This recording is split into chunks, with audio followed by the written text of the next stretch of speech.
السلام عليكم ورحمة الله وبركاته. أهلا بكم في حلقة جديدة من قناة الشارع الألماني مع محمود التلباني. النهاردة حلقة جديدة في سلسلة حلقات ال A1 هنتعلم فيها الفيرب كونيجاتسيون أو الفيرب ديكليناتسيون، يعني تصريف الأفعال.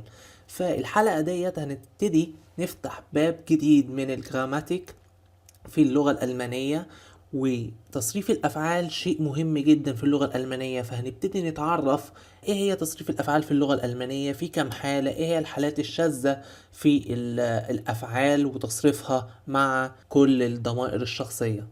طيب عشان ما اطولش عليكم المقدمة، يلا بينا نبدأ يا شباب. لوس جيتس. عندنا زي ما انا كاتب لكم هنا هوت الافعال في اللغة الالمانية ثلاثة، هم افعال عادية اللي هي الregelmäßige Verben، وافعال شاذة، وافعال مختلطة. بالنسبة للاتنين دولت مش دلوقتي، هنبتدي ناخدهم ان شاء الله في المستقبل، ولكن موضوع حلقتنا النهاردة هو عن الافعال العادية. تمام. وافعال العادية تمثل حوالي 90%، وعند تصريفها مع الضمائر تكون كالتالي. ايش؟ بنحط النهاية A دو اللي هو ضمير أن، بنحط اس تي ار اس زي، بتاخد تي فيا زي، وزي حضرتك اي ان، واير اللي هو انتم او انتون بتاخد تي. طب يعني ايه الكلام دوت؟ نبتدي ناخد امثلة عشان نفهم اكتر ايه اللي انا اقصده، ونعرف اكتر يعني ايه ان، ويعني ايه ايه، ويعني ايه اس تي بتتحط في الاخر. عندنا هنا اول مثال verb kommen اللي هو يأتي. فانا كاتب لكم هنا هوت ان نهايات الافعال في اللغة الالمانية او في الالماني بتكون دايما يا ان يا ان. يعني اي verb هيقابلك هتلاقي نهايته يا ان يا ان، زي verb kommen النهاية ان. انا حاططها لكم اهيت بين قوسين kommen ان دوت في الانفينيتيف. تمام.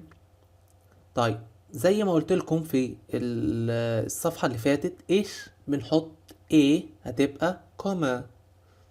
ايش كوما يعني انا اتي، انا جاي.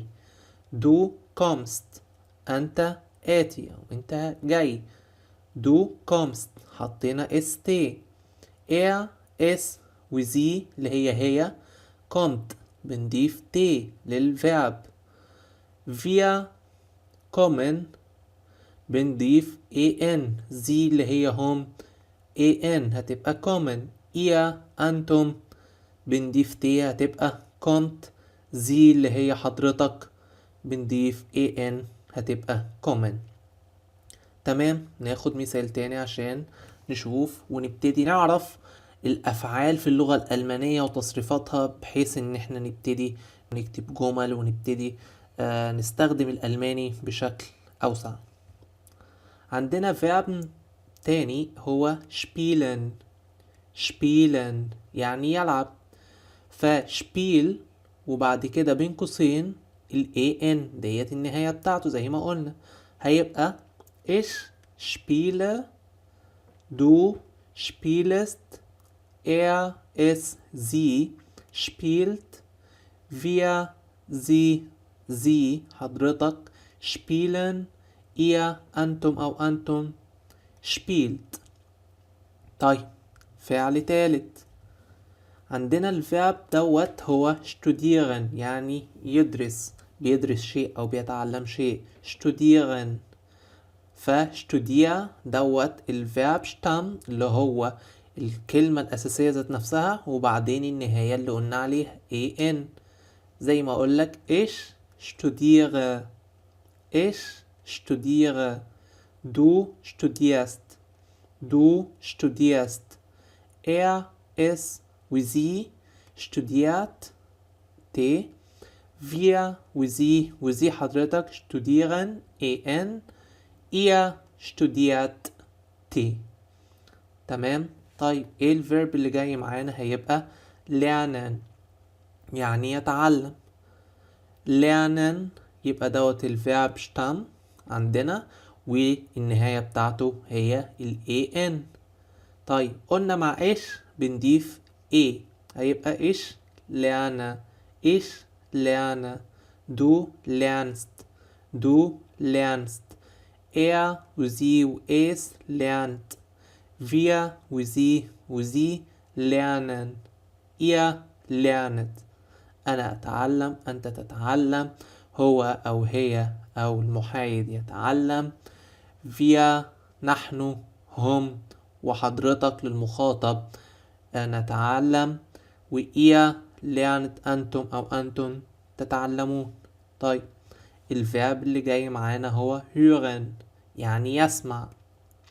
فالفيرب شتام هتبقى hör ونهايته en، بنشيلها ومع إيش بنضيف هتبقى إيش höre، du hörst، وزي وإس hört، wir وزي hören، وإيه hört. جميل. طيب الفيرب اللي جاي معانا هو fragen، يسأل. فالفيرب شتام frag ونهايته en، مع إيش بنضيف إيش frage، du fragst، وزي وإس fragt، wir وزي fragen، ihr fragt. أنا أسأل، أنت تسأل، هو أو هي أو المحايد يسأل، نحن، هم، حضرتك للمخاطب مثلا نحن نسأل، أنتم أو أنتن تسألوا. طيب الفيرب اللي جاي معانا وهو sagen، يقول. الفيرب شتام يعني الحروف الأساسية منه جذر الفيرب ohne اللي هي ال an أو ال n، فهتبقى إيش sage، du sagst، وزي وإس sagt، wir وزي sagen، ihr sagt. أنا أقول، أنا بقول، أنت تقول، هو أو هي أو المحايد مثلا هو يقول، نحن وهم وحضرتك نحن نقول، أنتم أو أنتن تقولوا. طيب ده كان بالنسبة لحبة أفعال، بحيث إن احنا نبتدي نعرف إيه الأفعال المهمة في اللغة الألمانية اللي احنا بنستخدمها في حياتنا اليومية، اللي هو أنا بتعلم، أنا بقول، أنا مثلا بسأل، الحاجات دي كلها بحيث إنك تبتدي تكون جملة. تمام. طيب عندنا دلوقتي حالة خاصة besonderer Fall، يعني حالة خاصة. فالverb Stamm endet mit اس او تست او ست nur mit du، يعني لو الفيرب الاصل اللي هو on ال an او ال n اللي بتبقى في نهايته اللي هي مثلا دي. جميل. on ال an ديت اخره اس او تست او ست اللي هي الزد ديت اللي هي تست في الالماني. بنعمل ايه؟ عندنا هنا هو مثالين، تانزن يعني يرقص، ودوت تعلم فيرب جديد، وغايزن يعني يسافر. دلوقتي نشوف بيتصرفوا ازاي مع دو. لاحظ ان انا كاتب لك مع دو ليها حالة خاصة. طيب نشوف. تانزن يرقص، احنا قلنا دوت الفيرب شتم بتاعنا تانز و ان. طيب اخره ستة اهوت. دو تانست. تمام. وزي وايس تانست برضو. wir وزي حضرتك تانزن، ihr tanzt. جميل. هنا المفروض كنا نضيف اس، لكن مع الزد او الاس او الاس زد بنحذف الاس ونسيب فقط التي. جميل. يبقى دو تانست. جميل. طيب ناخد الفيرب غايزن، اخره اس، فالغايزن نهاية اخرها اس وبعد كده النهاية ان. فايش هتبقى غايزة، دو غايست، وزي واس غايست، wir وزي للمخاطب بصيغة الاحترام غايزن، ihr غايست.